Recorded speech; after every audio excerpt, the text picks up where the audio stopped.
Bueno, continuamos en este video. Vamos a seguir hablando ahora sobre la MAPAN, como dijimos en la cápsula anterior, y podemos decir de la MAPAN una metodología para planear la negociación. Esto quiere decir la mejor alternativa para un acuerdo negociado. Esto es la MAPAN, y es una metodología que forma parte del modelo de negociación de Harvard y consiste en identificar las posibles alternativas para seleccionar la mejor y fortalecerla, en el caso de no llegar a un acuerdo. El objetivo es tener una opción diferente al acuerdo, pero que resulte tan atractiva que nos permita hacer la negociación sin presiones. Ahora, vamos a ejemplificar los pasos para hacer la MAPAN. Y por esto pensaremos como defensores y consideraremos que el objetivo del imputado sea evitar una condena. Primero sería identificar alternativas que podrían satisfacer los intereses si no se llega a un acuerdo reparatorio. Otras formas para evitar una condena son la suspensión condicional del proceso y obtener una sentencia absolutoria en el juicio oral. También tenemos que hay que evaluar bondades y deficiencias de las alternativas identificadas. Debemos analizar los aspectos positivos y negativos de las alternativas que previamente hemos identificado. También debemos identificar la mejor alternativa aplicable en defecto del acuerdo. La alternativa sería la suspensión condicional del proceso. También debemos identificar qué hay que hacer para fortalecer la alternativa seleccionada. El siguiente nivel de análisis sería evaluar cuál de las condiciones estaría dispuesto a cumplir el imputado y por cuánto tiempo. Si con esto se siente cómodo, tendríamos una alternativa viable que pueda sustituir al acuerdo, y eso es precisamente una mejor alternativa para el acuerdo negociado. Ahora, también podemos empezar o podemos decir sobre la alternativa de suspensión condicional del proceso. ¿Qué tiene de bueno? Esto sería que se puede convenir después de haber intentado los acuerdos reparatorios. También tiene de bueno que es menos arriesgado que llevar el caso hasta el juicio. ¿Y qué tiene de malo? Sería que la víctima puede oponerse a que se autorice la suspensión condicional y si el juez considera justificada su negativa, no se concederá. Ahora, sobre la alternativa de juicio oral, en donde se busque una sentencia absolutoria, lo bueno sería que no se necesita el consentimiento de la víctima para esto. Y lo malo sería que el juicio oral siempre representa un riesgo. A pesar de estar preparado y contar con medios de pruebas favorables, no se puede garantizar que el caso se gane. Ahora, la alternativa a escoger sería la suspensión condicional del proceso.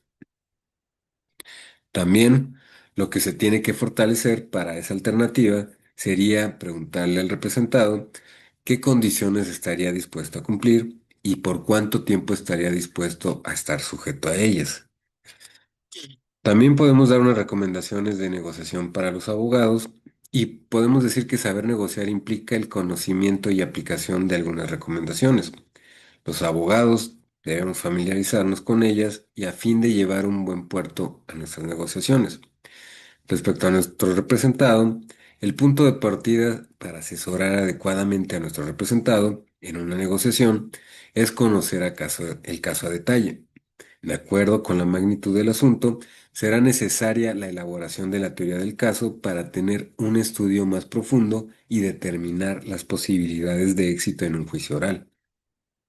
También debemos conocer la ley y la ley permite diagnosticar si aplican o no las salidas alternas al proceso penal, por lo que según cada caso concreto, debemos asesorar a nuestros representados sobre los efectos y prerrogativas que cada salida alterna confiere. Ahora también identificar los intereses de nuestro representado. Para esto es importante pasar de posiciones a intereses. Y esto se logra al preguntar qué es lo que se quiere realmente. Como asesores de las decisiones de nuestro representado, debemos saber muy bien cuáles son sus intereses. Una vez identificados, negociaremos o lo asesoraremos con mayor efectividad. También Debemos servir de agentes de la realidad y además de conocer la ley, es importante informarnos sobre antecedentes parecidos y la forma en que han sido resueltos. Y esto permitirá comunicarle a nuestro cliente lo que puede esperar del proceso. También la forma en que se han resuelto casos similares y las posibilidades y los riesgos que se tienen. Todo esto ayuda a situar las expectativas del cliente en su debido lugar. También sobre tener una o sobre la contraparte en el caso, podemos decir que es fundamental identificar desde un principio si la persona con quien se va a negociar tiene autoridad suficiente para aceptar ofertas, hacer propuestas y cerrar la negociación. Esto quiere decir que debemos constatar con quién se está hablando, pues de lo contrario podríamos quedar expuestos a una estrategia desventajosa en la que la persona identifique nuestros ofrecimientos y al final diga, yo no puedo comprometerme a nada y le comunicaré a mi cliente su oferta. También hay que identificar los intereses de la contraparte. Es importante indagar cuáles son los intereses de la contraparte para determinar los ofrecimientos que podemos hacerle. Se sugiere hacer el ejercicio de preguntarnos cuál sería nuestro interés si estuviéramos en la situación de la contraparte. Pero igualmente es esencial que al momento de sentarnos a la mesa, de una mesa de negociación, le preguntemos a la otra parte cuál es su interés. También hay que defender lo que se desea obtener.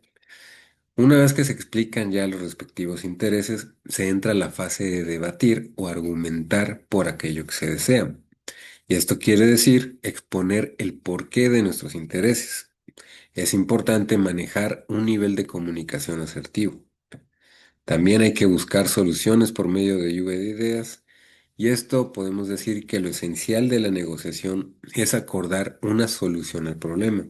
Por lo tanto, es importante generar alternativas de solución. La lluvia de ideas es una estrategia útil para esto. También hay que hacer un receso para atemperar las emociones y como ya hemos mencionado, la carga emotiva con la que las personas enfrentan un proceso de negociación puede obstaculizar un acuerdo. Se aconseja utilizar los recesos como un recurso para atemperar estas emociones. La duración de estas pausas dependerá de las circunstancias y pueden ser minutos, horas o hasta días. Lo importante es regresar a la mesa de negociación con mayor disponibilidad al acuerdo. También podemos hacer unas recomendaciones prácticas para la negociación en materia penal y podemos decir que con relación a las salidas alternas al proceso penal, la negociación puede presentarse entre la víctima y el imputado. En el caso de acuerdos reparatorios y suspensión condicional del proceso, o entre sus abogados si se trata de criterios de oportunidad y procedimiento abreviado. Por esto es que hay que hacer algunas recomendaciones para la negociación aplicables a los abogados del Ministerio Público, acusadores y defensores. Por eso hay que recordar que el Ministerio Público es la institución que decide aplicar criterios de oportunidad y sus abogados negocian la adopción de los procedimientos abreviados con la defensa. También hemos incluido o podemos incluir algunas recomendaciones que los abogados de las partes, víctima e imputado, deben considerar para asesorar a sus clientes cuando estos se encuentran en procesos de acuerdos reparatorios y suspensión condicional del proceso. Para las recomendaciones para negociar los criterios de oportunidad, podemos decir que el MP debe determinar si, de acuerdo con el Código Nacional de Procedimientos Penales y la política criminal existente, el caso es susceptible de un criterio de oportunidad y entonces decidirá su aplicación. Por su parte, la defensa debe hacer lo mismo. Si determina que es aplicable un criterio de oportunidad y ello es acorde a su estrategia defensiva, debería solicitar su aplicación al Ministerio Público. También hay que cerciorarse de la reparación del daño y si el MP piensa otorgar un criterio de oportunidad, es importante que converse con la víctima y el defensor para cerciorarse de que el imputado haya pagado, pero que haya pagado la reparación del daño y la defensa deberá exhortar a su defendido a pagar la reparación del daño a la víctima. Y una vez realizada o acordada la reparación, debería comunicarlo al Ministerio Público. También hay que solicitar la información necesaria y si el criterio de oportunidad se otorgara por la cooperación a la justicia que el imputado realizará, el Ministerio Público deberá solicitar al imputado toda la información que pueda ser útil para la investigación del caso. El defensor debe solicitar protección a favor de su representado. Y ahora, las recomendaciones para negociar los acuerdos reparatorios y suspensión condicional del proceso. El agente del Ministerio Público o el abogado que asesora a la víctima, así como la defensa respecto al imputado, deberán exhortarles para un acuerdo de reparación del daño, que sea razonable y en proporción al valor de los daños ocasionados por el delito, lo que puede comprender no solo compensaciones económicas, sino también compromisos de contenido moral o simbólico. Los abogados podrían recomendar a las partes utilizar ciertos objetivos que determinen de una manera imparcial el valor del daño y las necesidades de las partes. Ahora, aconsejar también hay que aconsejar la reparación del daño de cumplimiento inmediato. Y si la víctima tiene interés en un acuerdo de cumplimiento inmediato, el agente del Ministerio Público o su abogado deberían exhortarle a que intente alcanzar un acuerdo en tal sentido. También si el imputado tiene la capacidad de reparar el daño de una manera inmediata, el defensor debería exhortarlo a ello. Un acuerdo reparatorio de este tipo puede autorizarse ante el Ministerio Público si el caso aún está en sede del Ministerio Público. También hay que sugerir la suspensión condicional del proceso cuando la conducta desplegada por el imputado en el delito revele la necesidad de alguna de las condiciones establecidas en el artículo 195 del Código Nacional de Procedimientos Penales. El agente del Ministerio Público o el abogado de la víctima deberían exhortarle para que consientan en la aplicación de la suspensión condicional del proceso. Por su parte, el abogado defensor debería exhortar al imputado a que acepte la aplicación de la suspensión condicional del proceso. Las recomendaciones para negociar el procedimiento abreviado. El agente del Ministerio Público y la defensa deben evaluar cuáles son las probabilidades de éxito si el caso llegase al juicio oral. Si bien este análisis puede realizarse en cualquier momento, es importante considerarlo una vez concluida la etapa de investigación para tener oportunidad de ofrecer el procedimiento abreviado en la etapa intermedia. También hay que sugerir la salida alterna que favorezca su estrategia. Y si el agente del Ministerio Público estima que las probabilidades de éxito en el juicio oral son altas y el caso no tiene tras sí un clamor ciudadano para la aplicación del juicio oral, podría comunicarle a la defensa sobre las altas probabilidades de una sentencia condenatoria y ofrecerle el procedimiento abreviado. De estimar que las probabilidades de éxito en el juicio oral son bajas, debería abstenerse de acusar y exhortar la aplicación de un acuerdo reparatorio o suspensión condicional del proceso. Por su parte, si la defensa cree tener altas probabilidades de éxito en un juicio oral, no debería aceptar el procedimiento abreviado. Dependiendo del interés del imputado, podría sugerirle la aplicación de un acuerdo reparatorio, la suspensión condicional del proceso o bien ir al juicio oral.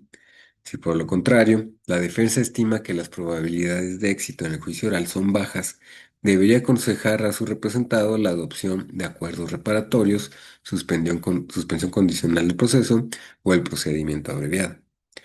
Ahora, hasta aquí terminamos esta parte sobre la negociación y también específicamente sobre la MAPAN. Y ahora también concluimos esta cápsula y también concluimos la materia.